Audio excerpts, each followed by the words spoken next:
Okay, एक चीज और, ये थ्योरेटिकल मैं बता रही हूँ, you don't have to write it down या फिर उसको क्योंकि उतना डिटेल में वो देंगे नहीं, ठीक है, कि इतना डेविएशन हुआ क्यों, ठीक है, किस हिसाब से हुआ, किस तरीके से हुआ, कौन से फॉर्मूलेज पे बेस्ड हुआ, दिस यू डोंट, यहाँ पे सिर्फ एनसीईआरटी में सिर्फ और सिर्फ वेलोसिटी को बताया हुआ है, तो हम वेलोसिटी के ऊपर और वेवलेंथ के ऊपर ही बात करेंगे, वी वोंट को लाइक ज्यादा डिटेल में हम एक्सप्लेन नहीं करेंगे इन योर थ्योरी।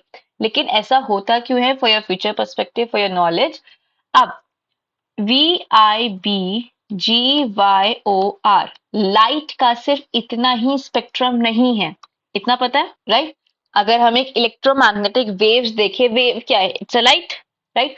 अगर हम एक इलेक्ट्रोमैग्नेटिक स्पेक्ट्रम देखें, जो भी वेव्स हमारे आसपास हैं उन सब का पूरा अगर हम डिटेल देखें, तो we have gamma rays, then we have X rays, then UV rays, then visible light, then infrared, then microwaves and then radio waves, correct? अगर हम गामा रेज से रेडियो वेव्स की तरफ जाते हैं तो हमारा वेवलेंथ इंक्रीज होता है, ठीक है, वेवलेंथ इंक्रीजेस। एंड जो वैक्यूम में इन सब वेव्स की एक खास बात होती है, वैक्यूम और एयर में ये सेम स्पीड से चलती है, दैट इज 3 × 10⁸ मीटर पर सेकेंड। जो स्पीड ऑफ लाइट है वही इन वेव्स की स्पीड है, इन एयर और वैक्यूम। डिफरेंट मीडियम में चेंज होती रहेगी, इसीलिए इसीलिए जो ये व्हाइट लाइट है that is coming from air, है ना?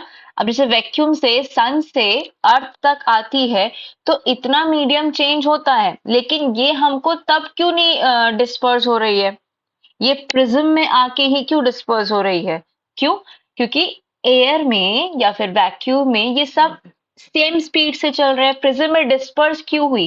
क्योंकि अलग अलग वेवलेंथ की अलग अलग स्पीड है, लेकिन यहाँ पे एयर में अलग अलग वेवलेंथ की भी सेम स्पीड है, दैट इज 3 × 10⁸, इसीलिए वो सब हमको व्हाइट लाइट में कलेक्टिवली दिखते हैं, इन the form of collective manner of white light. अगर हम ये विजिबल रीजन को थोड़ा सा एक्सपैंड करें तो VIB GYOR आता है अपने पास, करेक्ट? ठीक है। अब अगर हम यहाँ पर देखें तो लैम्डा इंक्रीज हो रहा है going from V to R, right? Correct. अब इफ यू सी हमारा फॉर्मूला क्या होता है, velocity is equals to frequency into lambda, velocity is equals to frequency into lambda, ठीक है। अगर हम यहाँ पर स्पीड ऑफ लाइट को c से डिनोट करते हैं तो c is equals to frequency into lambda. ये सारी वेव्स की इलेक्ट्रोमैग्नेटिक स्पेक्ट्रम की एक खास बात होती है, मीडियम चेंज होने पर स्पीड चेंज हो सकती है, ठीक है, वेवलेंथ चेंज हो सकती है, लेकिन फ्रीक्वेंसी चेंज नहीं होगी, फ्रीक्वेंसी कांस्टेंट रहेगी, ठीक है, फ्रीक्वेंसी हमारी कांस्टेंट रहेगी, ठीक है। अब अगर हम यहाँ पर, चलो हमने स्पीड को कांस्टेंट किया, तो स्पीड को कांस्टेंट करने की वजह से कैन वी से कि फ्रीक्वेंसी एंड लैम्डा में we have a inverse ratio, proportional है, इनवर्सली प्रोपोर्शनल है। तो अगर V से R मींस वायलेट से रेड तक जाने के लिए हमारा जो वेवलेंथ है वो इंक्रीज हो रहा है, तो फ्रीक्वेंसी क्या होगा, फ्रीक्वेंसी विल डिक्रीज। इतना क्लियर है? अब एक चीज और, अब यहाँ पे वीक नॉट वी का, डेविएशन का और रिफ्रैक्टिव इंडेक्स का क्या रोल आता है? यहाँ पर अगर आप देखो, this is air and this is let's say glass medium, ये है मेरी incident light normal, this is my reflected light, correct, और this was the path that I was suppose to travel, correct. तो यहाँ पे this is my angle of refraction, correct, और ये क्या हुआ, angle of deviation, right. So can I say angle of deviation is what, I minus R। अगर आप देखो वर्टिकली ऑपोजिट तो ये पूरा एंगल I है ना, ये I है तो ये R हो गया, फिर एंगल ऑफ डेविएशन क्या हुआ, I माइनस R, करेक्ट है। अब एक और चीज, लेट्स से हमारा एंगल ऑफ डेविएशन या फिर रिफ्रैक्टिव इंडेक्स, अगर हम रिफ्रैक्टिव इंडेक्स से अपना रिलेशन निकालेंगे प्रिज्म में, अगर आप देखो refractive index, just a minute, so refractive index is equals to sine then angle of deviation plus angle of prism upon 2 given by sin a by 2। ठीक है, ये फॉर्मूला आप आगे जाके पढ़ोगे, लेकिन दिस इज द फॉर्मूला, अभी किसी काम का नहीं है, पहले था अभी नहीं है। ठीक है, अब यहाँ पे अगर हमारा एंगल ऑफ प्रिज्म बहुत छोटा है, ठीक है, if are angle of prism is very small और in the case of minimum deviation what we do, refractive index is equals to, या फिर angle of deviation, angle of deviation is equal to refractive index minus 1 upon refractive index minus 1 into angle of prism। ठीक है, अब एक बात बताओ, अगर किसी मीडियम का रिफ्रैक्टिव इंडेक्स ज्यादा है, राइट, तो उसमें वेवलेंथ, क्योंकि स्पीड कम होती है, करेक्ट, स्पीड कम है तो स्पीड कम होने की वजह से वेवलेंथ, क्योंकि डायरेक्टली प्रोपोर्शनल है स्पीड और वेवलेंथ, तो वेवलेंथ भी कम होगी, करेक्ट। कंफ्यूजन हो रहा हो तो मुझे बता देना। ठीक है, अब यहाँ पे if you could see, deviation और रिफ्रैक्टिव इंडेक्स डायरेक्टली प्रोपोर्शनल है। ठीक है, तो मतलब अगर रिफ्रैक्टिव इंडेक्स ज्यादा है तो वेवलेंथ कम होगी। ठीक है, अब यहाँ पर देखते हैं, coming to our graph, v का वेवलेंथ कम है, राइट, तो v का वेवलेंथ रिफ्रैक्टिव इंडेक्स क्या होगा, मैक्सिमम होगा, राइट, v का रिफ्रैक्टिव इंडेक्स मैक्सिमम, ठीक, लैम्डा मिनिमम, और रिफ्रैक्टिव इंडेक्स के डायरेक्टली प्रोपोर्शनल क्या है, डेविएशन, एंगल ऑफ डेविएशन। तो रिफ्रैक्टिव इंडेक्स अगर मैक्सिमम है तो डेविएशन भी मैक्सिमम होगा, और हमने विबग्योर में देखा है कि सबसे नीचे कौन है, वायलेट, क्योंकि उसमें मैक्सिमम डेविएशन आया है, करेक्ट। अगर हम रेड की तरफ आए तो रेड का वेवलेंथ ज्यादा है, तो इसका मतलब उसका रिफ्रैक्टिव इंडेक्स कम होगा, और रिफ्रैक्टिव इंडेक्स कम होगा तो एंगल ऑफ डेविएशन मिनिमम होगा। क्लियर हो गया? ठीक है, ये था logic on the basis of refractive index and deviation. आपको in your at your level सिर्फ और सिर्फ स्पीड और वेवलेंथ से, कि वेवलेंथ ज्यादा है, वेवलेंथ ज्यादा होने की वजह से उसका रिफ्रैक्टिव इंडेक्स मिनिमम है, चाहो तो ऐसे भी देख, सॉरी, रिफ्रैक्टिव इंडेक्स मिनिमम है या फिर उसका डेविएशन मिनिमम है। ठीक है, वेवलेंथ कम है इसलिए उसका डेविएशन मैक्सिमम है। बीच की जो कड़ी मिस हो रही थी कि लेमडा और डेविएशन में क्या अंतर है, क्यों हम ये रिलेशन बना पा रहे हैं, because of the refractive index, this was the missing point. ठीक है, एनसीईआरटी में सिर्फ डायरेक्टली लिख दिया स्पीड कम है डेविएशन ज्यादा, स्पीड ज्यादा है डेविएशन कम, लेकिन क्यों, क्योंकि because of the relation of refractive index, lambda और डेविएशन में एक कॉमन पॉइंट है, that is R refractive index, correct. अगर हमने उसको समझ लिया तो हम समझ जाएंगे अपने आप ही कि क्यों डेविएशन ज्यादा है और क्यों डेविएशन कम है। क्लियर हो गया? चलो, पक्का समझ में आ गया है लॉजिक? चलो, अब नेक्स्ट हेडिंग लिख दो, recombination of spectrum, recombination of spectrum colors to give white light, recombination of spectrum colors to give white light। ठीक है, ओके, अब रिकॉम्बिनेशन में व्हाट हैपेंड कि हमने लिए दो prism, first prism and identical prism, both the prism should be identical, जो angle of prism इसका है वही एंगल ऑफ प्रिज्म दूसरे का होना चाहिए, जो मटेरियल इसका है वही मटेरियल दूसरे का भी होना चाहिए। ठीक है, ओके, नाउ मैंने क्या किया, व्हाइट लाइट को इंसिडेंट किया, तो फर्स्ट प्रिज्म से क्या होगा दैट वी नो, राइट, कि यहां से 1 2 3 4 1 2 3 4 5 6 7 रेज, 7 कलर्स बाहर आएंगे in the form of VIBGYOR, right. So यहाँ पे क्या होगा, V सबसे नीचे और R सबसे ऊपर, करेक्ट। अब ये स्पेक्ट्रम जैसे ही दूसरे सरफेस पर क्या होगा, इंसिडेंट होगा, then again what will happen, refraction will happen. ठीक है, रिफ्रैक्ट होके इट वाज यहाँ पर देखा गया कि रिफ्रैक्ट होके ये स्प्लिट नहीं हुए, मींस पहले वाले ट्रायंगल को अगर हम नाम दे दे, इससे पहले वाले का नाम है P Q R, right. So पहले वाले में there was a clear dispersion, clear splitting of colours, right, ठीक है। अब हमने दूसरे प्रिज्म को रखा रिवर्स में, राइट। इसको हमने नाम दिया let's say A B C, या फिर P dash Q dash R dash भी रख सकते हो। सिंस हमने इसको क्या किया, रिवर्स में लिखा, ठीक है, तो refraction produced by the second prism will be equal and opposite that was created by the first prism. इसका मतलब जो इफेक्ट मुझे पहले वाले में मिला उसका बिल्कुल वैसा ही मुझे ऑपोजिट मिलेगा यहाँ पर। ऑपोजिट मतलब पहले में क्या हुआ है, डिस्पर्जन, स्प्लिटिंग, करेक्ट। तो दूसरे में क्या होगा, सिंगल व्हाइट लाइट यहाँ पर मुझे प्रोड्यूस होगी, ठीक है। There will be a white patch और a white light on the screen. समझ आ गया? चलो इस पॉइंट को फटाफट से कवर करते हैं, then will start with the rainbow. चलो देखो, the seven colored light of the spectrum can be recombined to give back white light. Next line लिखो, the recombination of seven colors produced by the first prism is due to the fact that the second prism has been placed in reversed position, due to which the refraction produced by the second prism is equal and opposite to that produced by the first prism. Okay.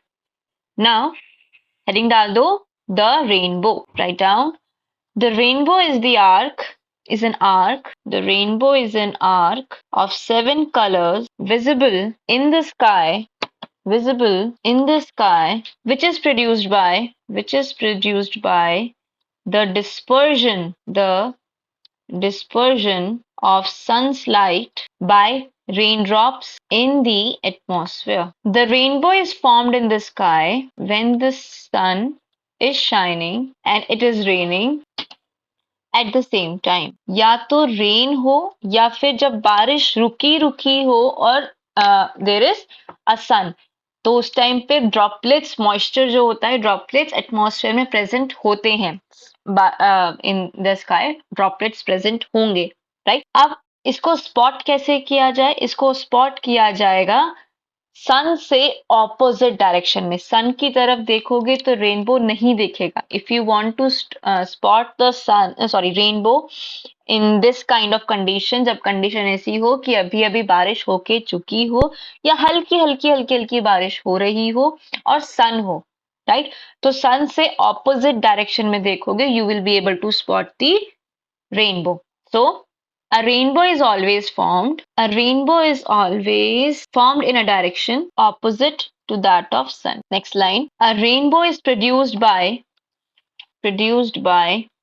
the dispersion of white sunlight, you can write, white sunlight by raindrops, water droplet in the atmosphere. Each raindrop acts as a glass prism, splitting the sunlight into spectrum. Okay. अब इसको समझते हैं। ऐसे समझो कि each raindrop is acting as a prism, ठीक है। ये रहा अपना raindrop. Here we have sun और sun से I have received a white light, ठीक है। So white light from the sun. अब यहाँ पे this will be again what? In this water molecule, what is that? There will be difference in the medium, ठीक है।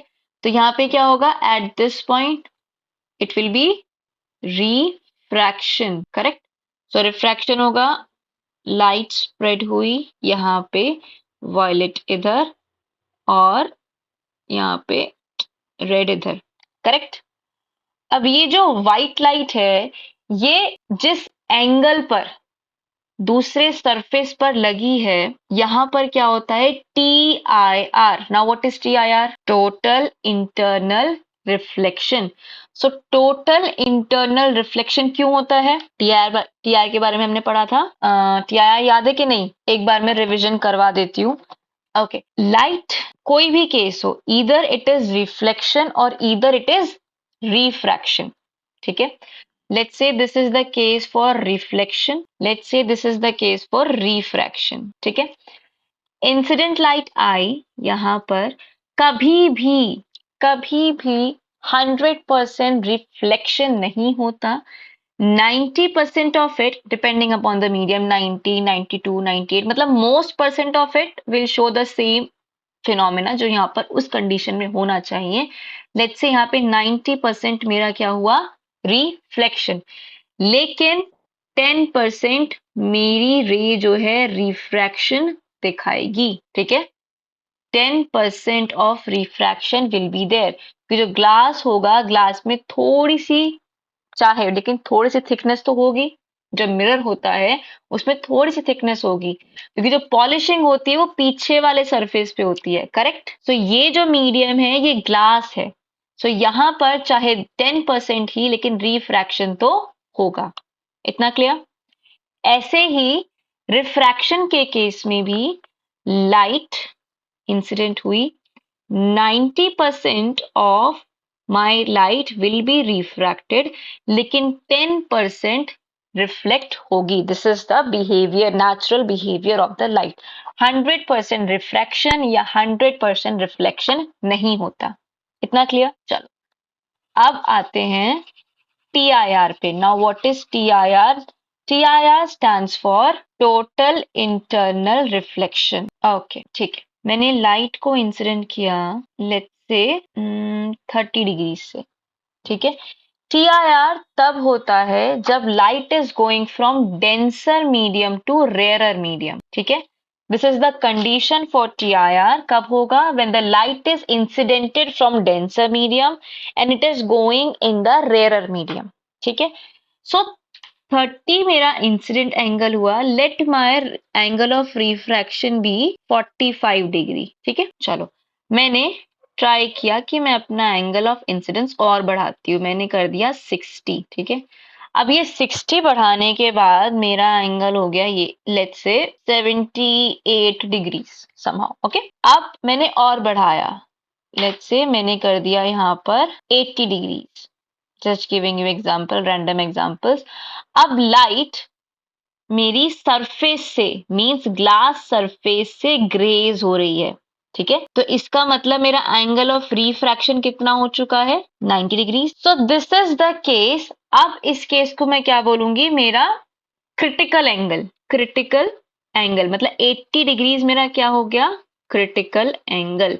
कि अगर मैं 80 डिग्री से इस सरफेस पर क्या करती हूँ? इंसिडेंट करती हूँ, तो मेरी लाइट सरफेस को ग्रेज करेगी। ठीक है, grazing of on the surface.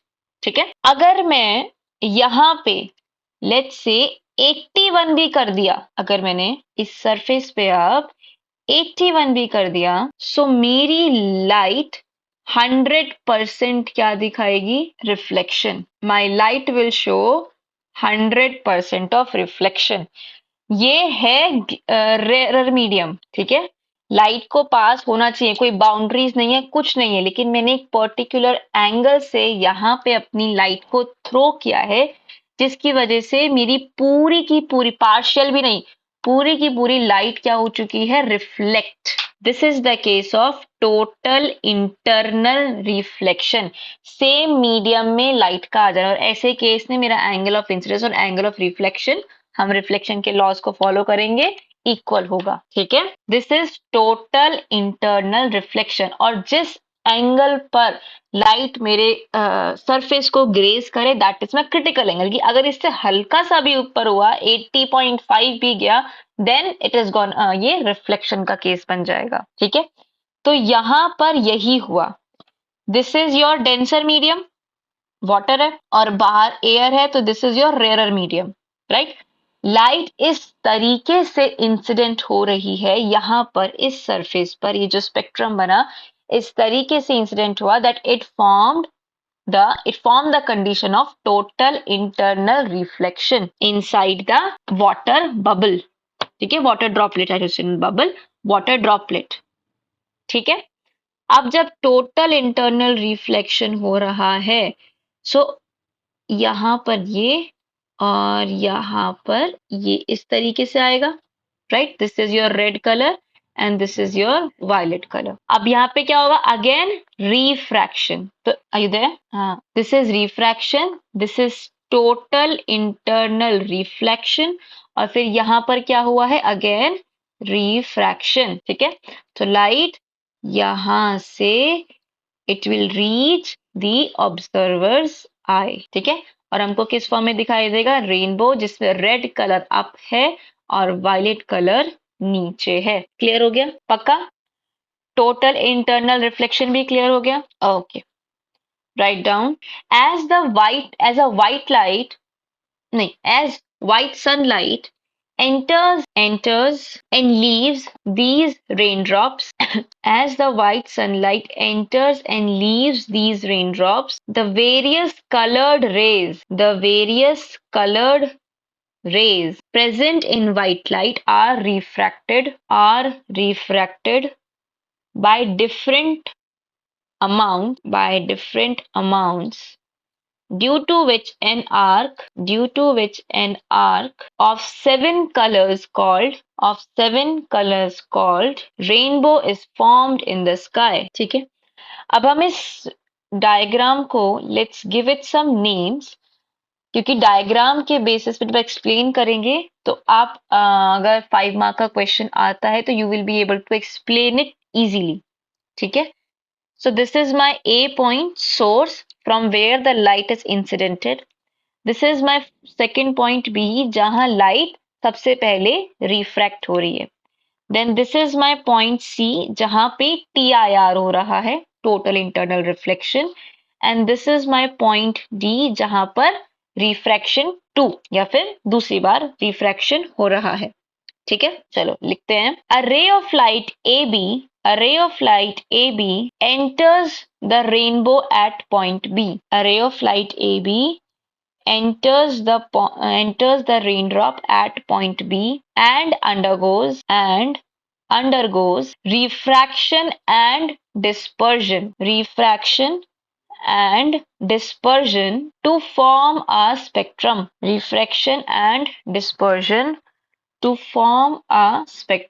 This spectrum undergoes total internal reflection at point C. Within the raindrop and finally refracted out of raindrop at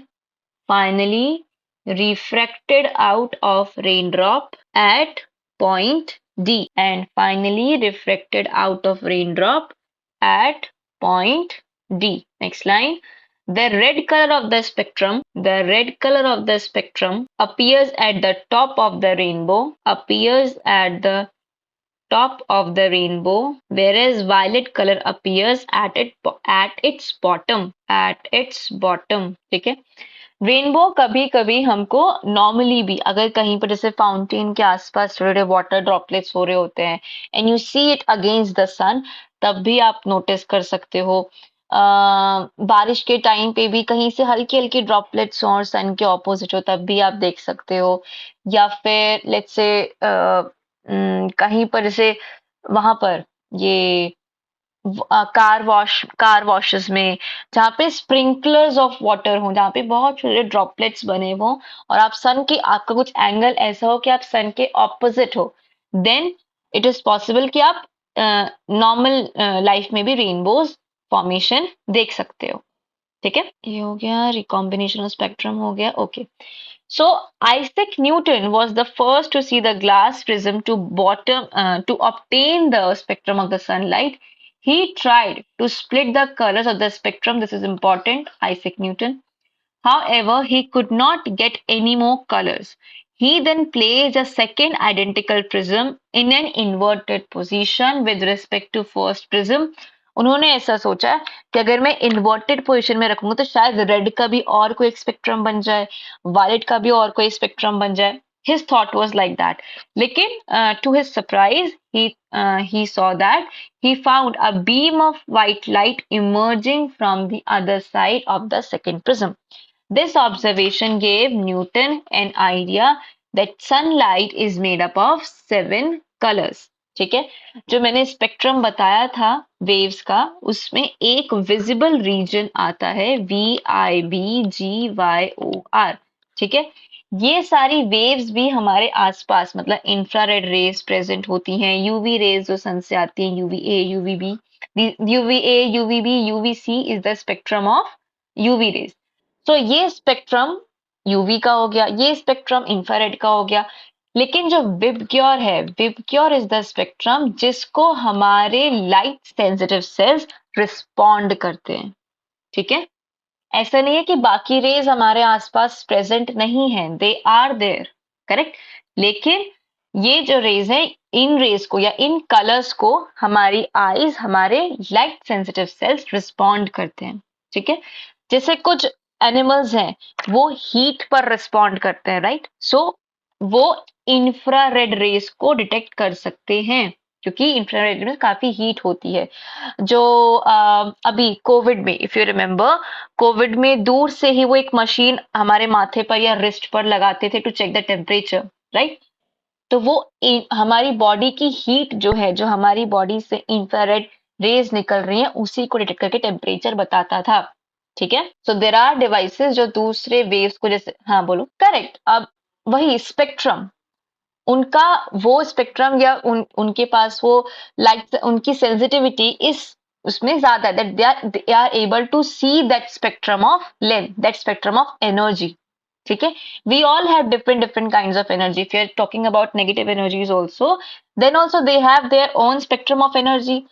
जो दूसरे एनिमल्स होते हैं, animals are quite sensitive to these changes. इसलिए कहते हैं कि earthquake आने वाला हो या कुछ भी आने वाला हो तो दे बिकम क्वाइट एक्टिव, क्योंकि वो दूर से ही उस आवाज को, जैसे छोटा बच्चा है, छोटा बच्चा बहुत उसके ईयर्स बहुत सेंसिटिव होते हैं, राइट. वो हमसे कम डेसिबल की भी आवाजें सुन सकता है. ओके, बहुत छोटे, धीरे धीरे वो चीज कम होती है, जैसे ओल्ड एज पे आते आते वो चीजें कम हो जाती हैं. ऐसे ही छोटे बच्चों की बहुत सेंसिटिव होती है. ठीक है, क्योंकि उनकी जो लाइट सेंसिटिव जो होती है सेल्स जो होते हैं वो थोड़े वीक होते हैं. 3 to 4 months तक वो कलर्स में डिस्क्रिमिनेट नहीं कर सकते, उनको सब कंफ्यूजिंग सा व्हाइट एंड ब्लैकिश सा दिख रहा होता है. तो उनकी हियरिंग पावर बहुत तेज होती है दैट पर्टिकुलर टाइम. इतना क्लियर हो गया? Okay. Now about any light that gives a spectrum similar to that of the sunlight is often referred to as white light. So a rainbow is a natural spectrum appearing in the sky after the rain shower. It is caused by dispersion of sunlight by tiny water droplet acting as the prism present in the atmosphere. A rainbow is always formed in the direction opposite to that of the sun. The water droplets act as the small prisms. They disperse the incident sunlight and reflect it internally. Reflect it internally, that is your TIR, total internal reflection. ठीक है? Here total internal reflection is happening. ये कब होगा? ये तभी होगा जब हमारा इंसिडेंट मीडियम डेंसर हो और रिफ्रैक्टेड मीडियम रेयरर हो. ऑपोजिट में टीआईआर कैन नॉट हैपन. ठीक है, अगर आप रेयरर से डेंसर में जा रहे हो टीआईआर नहीं होगा. डेंसर से रेयरर में अगर लाइट जा रही है, जैसे यहाँ पे ये वाटर है, दिस इज डेंसर, एंड बाहर एयर है, दिस इज रेयर, तो इस मीडियम में यहाँ पर देर इज अ पॉसिबिलिटी, उसके लिए एक पर्टिकुलर एंगल चाहिए जो क्रिटिकल एंगल से थोड़ा ही चाहे लेकिन बड़ा होना चाहिए. ठीक है, हाँ. And finally reflected when it comes out of the raindrop. Due to the dispersion of light and internal reflection, different colors reach the observer's eye. You can also see a rainbow on a sunny day when you look at the sky through a waterfall or through a water fountain with the sun behind you. Clear हो गया? चलो. The next topic we have is atmospheric refraction. So students, I really hope you like this session. If you have any doubt, you can definitely ask me in the comment section, and I will also add the link for my Telegram group and channel where you will get all the required PDFs regarding your syllabus. And please do like, subscribe, share, and comment. Hit the bell icon for regular updates. Have a nice day. Thank you.